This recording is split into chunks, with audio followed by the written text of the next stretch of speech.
नमस्कार।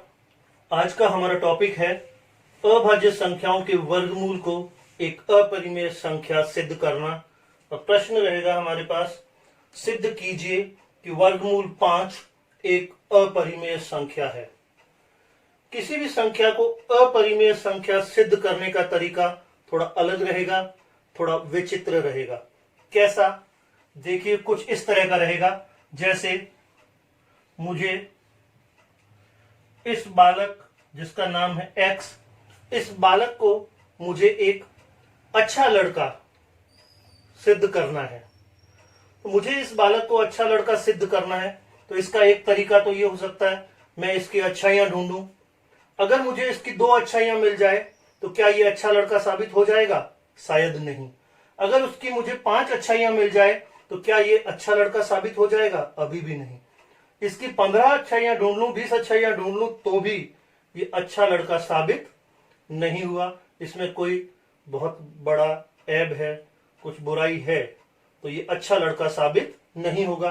इसी को अच्छा लड़का साबित करने का मैं दूसरा तरीका इस्तेमाल करता हूं। देखिए क्या तरीका है। मुझे साबित करना है कि ये अच्छा लड़का है, लेकिन मैं क्या कर रहा हूं, इस बालक की बुराइयां ढूंढने निकलता हूं। मैंने इसकी बालक की बुराइयां ढूंढने की कोशिश की, काफी दिनों तक कोशिश की, लेकिन मुझे इसकी एक भी बुराई नहीं मिली। तो इसका क्या मतलब है? शायद अब मैं कह सकता हूं इसमें एक भी बुराई नहीं है, इसलिए ये एक अच्छा लड़का है। तो ऐसा ही कुछ हम देखिए, हमने किया क्या, सिद्ध करना था अच्छा लड़का है, और तरीका क्या लिया? बुराई ढूंढने का काम देखा। तो इस तरह से हमको जब अपरिमेय संख्याएं सिद्ध करनी होगी तो सबसे पहले हम उसको परिमेय संख्या मानेंगे और फिर कुछ हल करेंगे। और अगर कोई गलत तथ्य आ जाता है तो हम कहेंगे, गलत बात आ गई तो हम कहेंगे कि जो हमने माना था वो गलत है। तो इस तरीके से हम अपरिमेय संख्याएं कैसे सिद्ध करते हैं, आइए देखिए। तो सबसे पहले माना वर्गमूल 5 एक परिमेय संख्या है।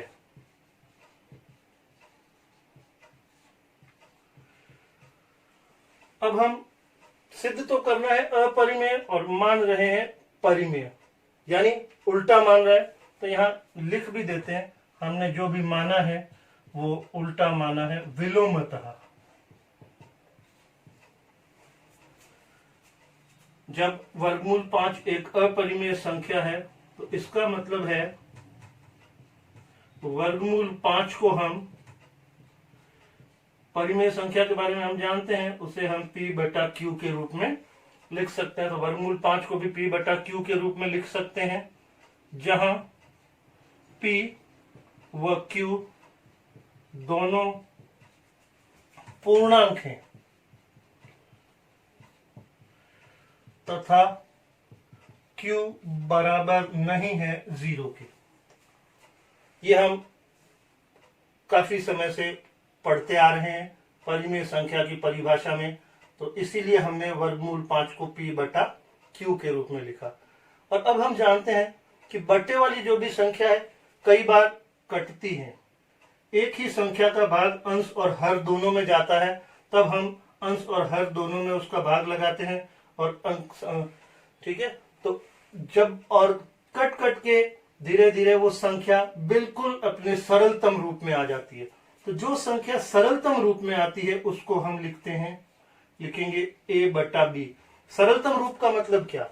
अब इसमें अंश और हर में कोई भी उभयनिष्ठ गुणनखंड नहीं है। अब ऐसी कोई संख्या नहीं है जो a और b दोनों का भाग दोनों में जिसका भाग जाता हो, मतलब a में भी उसका भाग जाता हो, b में भी उसका भाग जाता हो, ऐसी कोई संख्या नहीं है। तो ऐसी संख्याओं को हम कहते हैं जिनमें कोई भी आपस में उभयनिष्ठ गुणनखंड नहीं होता, उसको कहते हैं सह अभाज्य संख्याएं। तो वर्गमूल 5 बराबर a बटा b। a और b आपस में सह अभाज्य संख्याएं हैं, जहां a व b सह अभाज्य संख्याएं हैं तथा b फिर से वही हर है, तो हर तो 0 हो ही नहीं सकता, b बराबर नहीं है 0 के। एक बार फिर हम विलोमतः मान रहे हैं, सिद्ध करना है अपरिमेय संख्या वर्गमूल 5 को, लेकिन विलोमतः हम मान रहे हैं वर्गमूल 5 एक परिमेय संख्या है। तो वर्गमूल 5 को हमने p बटा q के रूप में लिखा, लेकिन बट्टे की संख्याएं कभी कभी कटती हैं, तो काट काट के उसको सरलतम रूप में लेकर के आए। तो सरलतम रूप उसका a और b है, यानी अब ये और आगे कट नहीं सकती मतलब अब इसका कोई भी उभयनिष्ठ गुणनखंड नहीं है। जब कोई उभयनिष्ठ गुणनखंड नहीं है, कोई भी ऐसी संख्या नहीं है जो इसमें भी भाग पूरा पूरा जाए और इसमें भी भाग पूरा पूरा जाए, ऐसी स्थिति जब आती है तब हम कहते हैं a और b सह अभाज्य संख्याएं हैं, और उसके बाद उसका और रूप सरल रूप नहीं हो सकता, उसको हम सरलतम रूप कहते हैं। आगे b का यहाँ भाग में है, पक्षांतरण करेंगे तो वर्गमूल 5b बराबर a। दोनों पक्षों का वर्ग करने पर क्या आएगा, वर्गमूल 5b है और यहाँ पर a है, वर्गमूल 5b का वर्ग किया, इधर a का वर्ग किया, तो वर्गमूल 5 का स्क्वायर, वर्गमूल 5 इंटू वर्गमूल 5, वर्गमूल 5 इंटू वर्गमूल 5 होता है प्योर 5, और b का स्क्वायर b इंटू b का स्क्वायर हो जाएगा, a का स्क्वायर a स्क्वायर। अब यहां ध्यान से देखिए, a स्क्वायर जो है वो 5b स्क्वायर के बराबर है।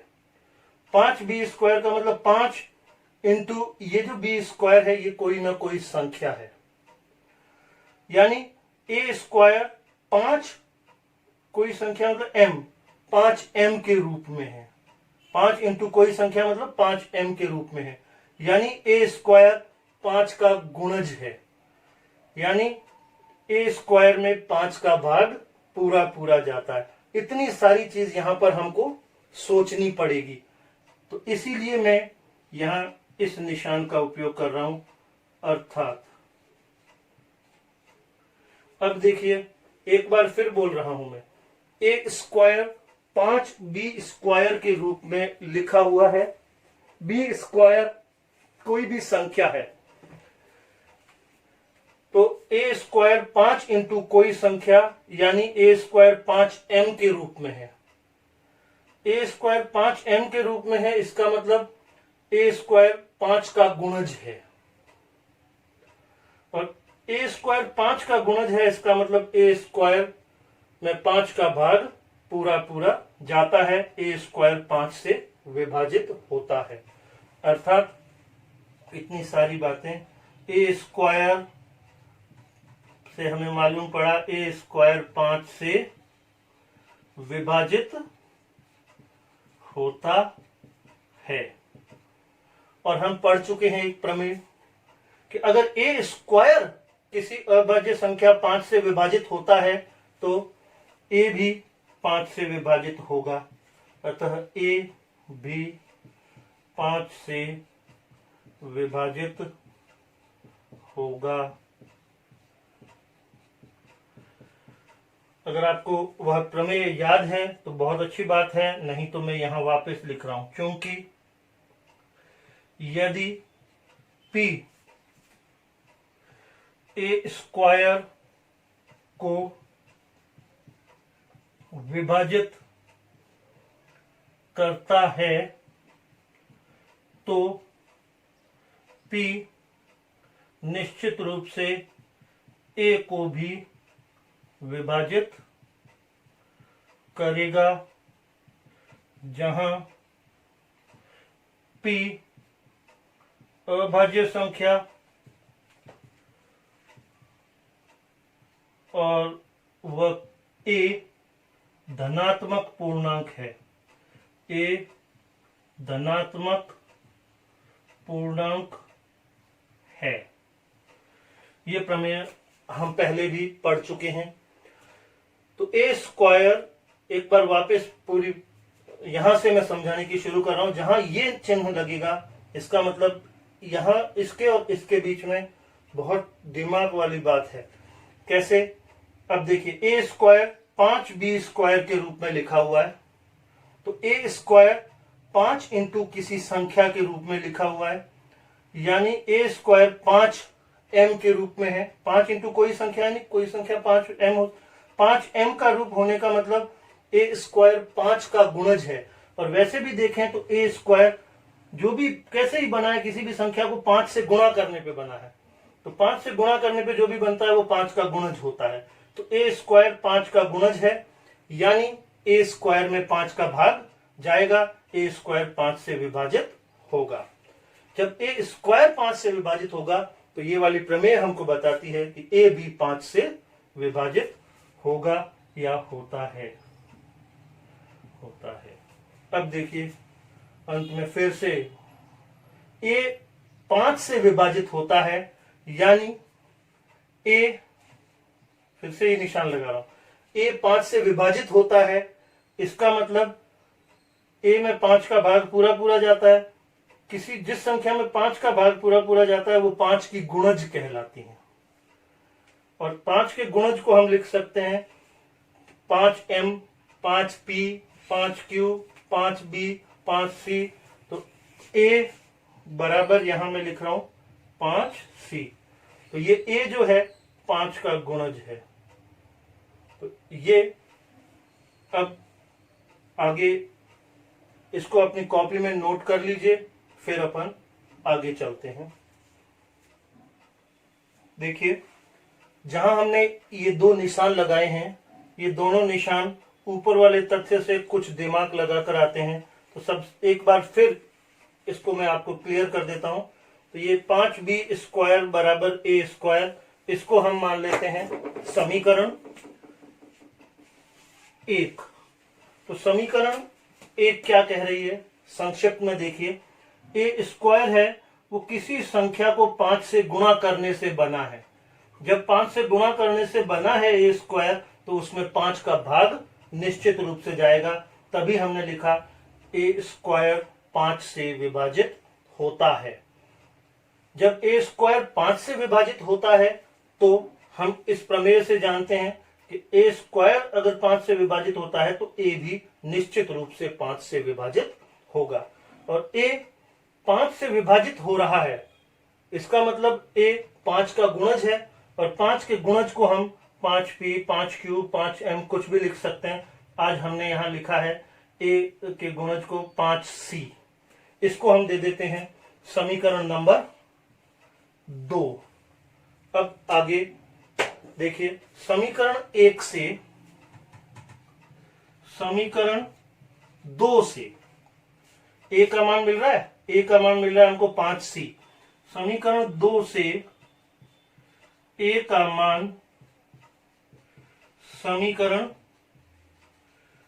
1, समीकरण 2 से ए का मान समीकरण 1 में रखने पर क्या आएगा?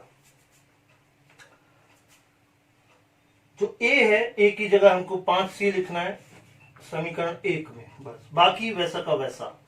5b स्क्वायर बराबर ए की जगह हमने लिखना है 5c। 5c, ए की जगह 5c लिखा और ये उसका स्क्वायर। अब इस तथ्य को आप अपने दिमाग में रखेंगे। यहां एक तथ्य आया है कि ए 5 से विभाजित होता है, ए 5 से विभाजित होता है। इस तथ्य को दिमाग में रखेंगे। बाकी मैं नीचे वाले पार्ट को हटा रहा हूं।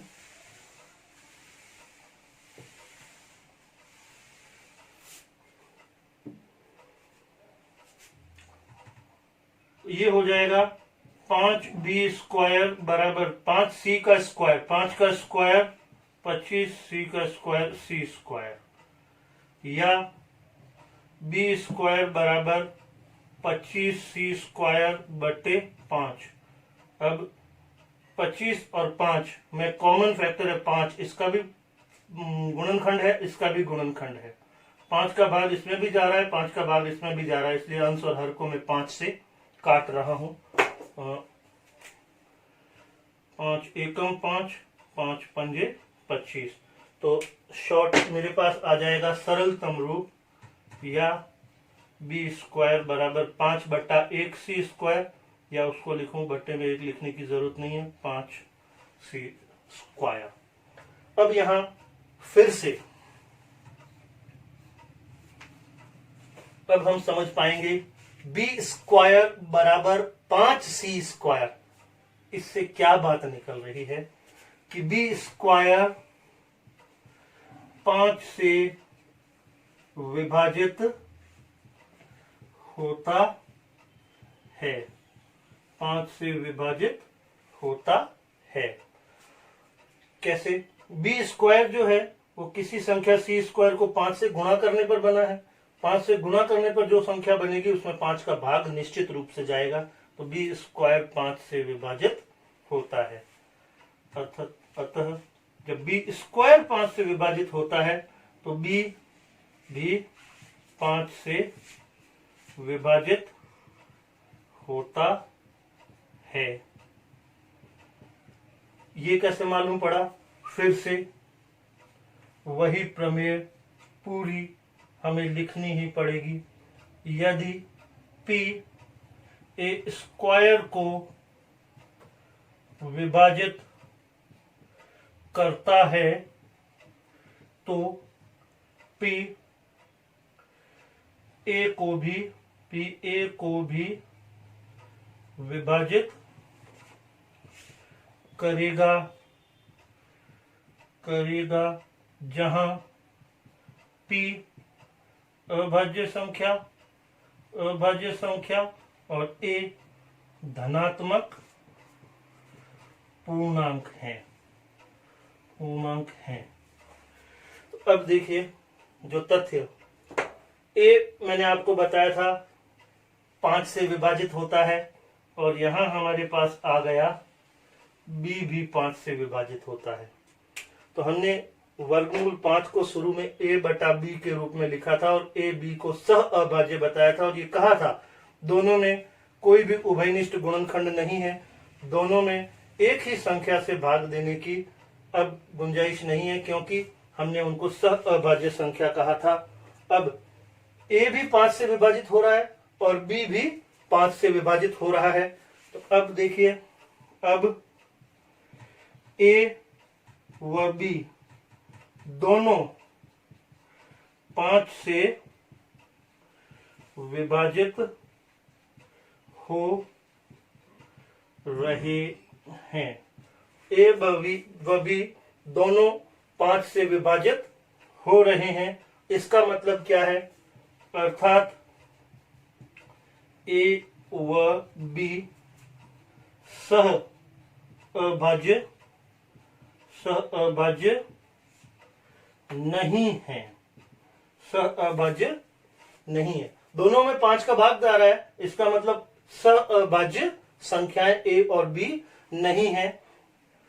इसका मतलब सह अभाज्य नहीं है ये बोलो, या हम इसी को बोल सकते हैं, या हमारी जो परिकल्पना थी जिसमें हमने सह अभाज्य उनको माना था, या हमारी परिकल्पना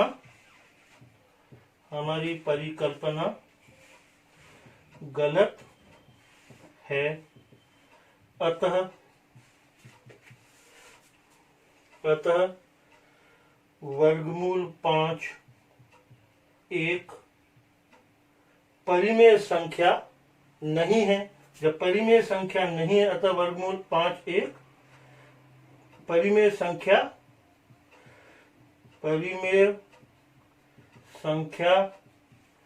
नहीं है, अर्थात अपरिमेय संख्या है। अर्थात वर्गमूल 5 एक अपरिमेय संख्या है। इति सिद्धम।